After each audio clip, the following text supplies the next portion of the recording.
यशया अध्याय 52। हे सियोने, जागी हो, आपल्या बलाने युक्त हो।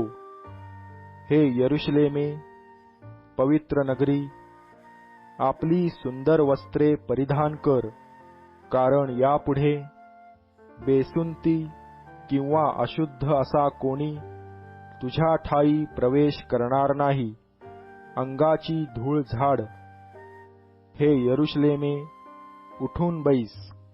सियोनेच्या बंदिवान कन्ये, आपल्या गळ्याची बंधने सोडून टाक, कारण परमेश्वर म्हणतो की मोला वाचून तुम्हास विकिले आणि पैक्या वाचून तुमची मुक्तता होणार।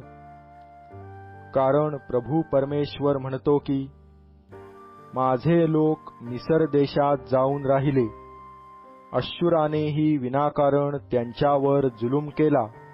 परमेश्वर म्हणतो, माझ्या लोकास फुकट धरून नेले आहे, आणि आता मी येथे काय करू?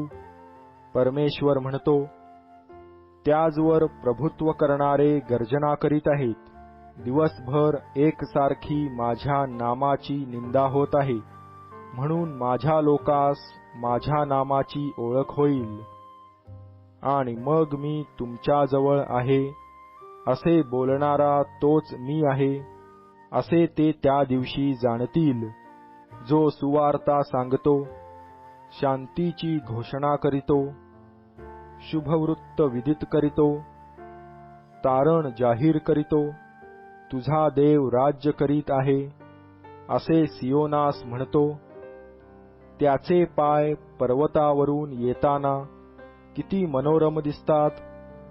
तुझ्या जागल्यांचा हा शब्द ऐक, ते एकदम उच्च स्वराने गात आहेत, कारण परमेश्वर सियोनास परत येत आहे, हे ते प्रत्यक्ष पाहत आहेत।